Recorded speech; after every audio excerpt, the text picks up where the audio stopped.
ஓசூர் பகுதியில் உள்ள கல்குவாரிகளில் ஜல்லி எம்சாண்ட் விலை உயர்வு. திங்கட்கிழமை முதல் ஓசூரில் தனியார் லாரி உரிமையாளர்கள் காலவரையற்ற போராட்டம் அறிவிப்பிற்கு கர்நாடக டிப்பர் லாரி சங்கம் ஆதரவு.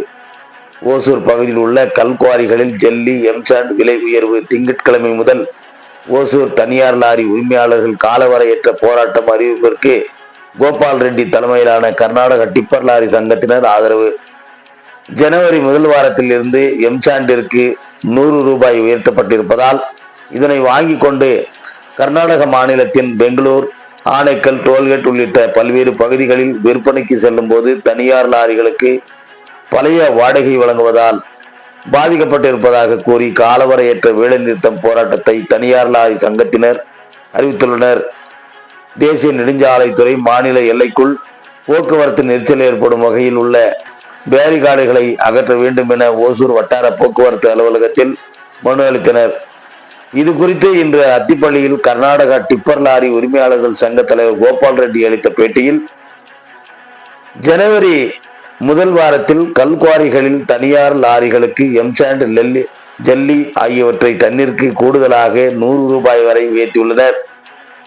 4 கட்ட பேச்சுவார்த்தைக்கு பிறகு 80 ரூபாயாக குவாரி உரிமையாளர்கள் குறைத்த போதும் கர்நாடகாவில் இருந்து விலைக்கு வாங்க வந்து மக்கள் தயாராக இல்லை.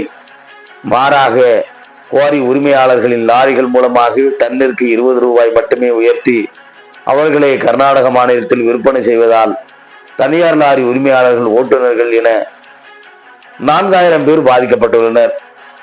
விலை உயர்வை கண்டித்து ஓசூர் பகுதியில் உள்ள தனியார் லாரி உரிமையாளர்கள் ஜனவரி 27ஆம் தேதி வரை முதல் காலவரையற்ற போராட்டத்தில் ஈடுபட இருப்பதாக அறிவித்துள்ளனர். இதற்கு கர்நாடக டிப்பர் லாரி சங்கத்தினர் முழு ಆದರವು ಅளிப்பதாக கூறியுள்ளனர் என்பது குறிப்பிடத்தக்கது. ಕ್ರಷರ್ ಅಲ್ಲಿ ರೇಟ್ಗಳು ಜಾಸ್ತಿ ಆಗಿದೆ. ಅದರಿಂದ ಒಂದು ತಿಂಗಳಿಂದ ಪ್ರಾಬ್ಲಮ್ಗಳು, ಮೀಟಿಂಗ್ಗಳು ನಡೀತಾ ಇದ್ದಾವೆ. ಇದು ಒಂದು ದುರಂತ ಏನಂದ್ರೆ, ನಮ್ಮ ಲಾರಿ ಅಸೋಸಿಯೇಷನ್ ಅಂತ ಮಾಡ್ತಾ ಇರೋರೆ ಎಲ್ಲ ಕರ್ನಾಟಕ, ಹೊಸೂರು, ಟೇಕಲ್ಲು ಎಲ್ಲಾರನ್ನೂ ಸೇರಿಸಿ ಇವಾಗ ನಿನ್ನೆ ಕ್ರಷರ್ ಅಸೋಸಿಯೇಷನಿಂದ ಫೋನ್ ಮಾಡಿದ್ರು, ನಾಳೆಯಿಂದ ಸ್ಟ್ರೈಕ್ ಮಾಡೋಣ, ಒಂದು ವಾರ ಈ ಥರ ಲಾರಿಗಳು ನಿಲ್ಲಿಸ್ಬಿಡೋಣ, ಮಾರ್ಕೆಟಲ್ಲಿ ರೇಟ್ಗಳು ಕೊಡೋಕ್ಕಾಗಲ್ಲ. ಇವರು 525 ಅಂದರು. ಇನ್ನು ನಮ್ಮ ಲಾರಿಯವರು ಮಾರ್ಕೆಟಲ್ಲಿ ಮೆಟೀರಿಯಲ್ ಸಪ್ಲೈ ಮಾಡೋಕ್ಕಾಗಿಲ್ಲ, ಯಾರು ರೇಟ್ ಕೊಟ್ಟಿಲ್ಲ. ಟೇಕಲ್ಲವರು ಇಲ್ಲಿ ಗುಂಜೂರ್ವರೆಗೂ ಬಂದು ಅವರು ಸಪ್ಲೈ ಮಾಡ್ತಾ ಇದ್ದಾರೆ ಮೆಟೀರಿಯಲ್ಲು. ಆನೆಕಲ್ ಕಡೆಯಿಂದ ಬಂದು ಸಪ್ಲೈ ಮಾಡ್ತಾ ಇದ್ದಾರೆ, ರಾಮನಗರ. ಇವಾಗ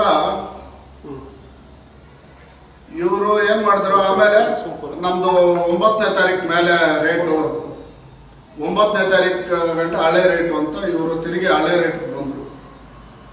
30ನೇ ತಾರೀಕು ಹೊಸ, 1ನೇ ತಾರೀಕಿಂದ ಹೊಸ ರೇಟ್ ಅಂದರು.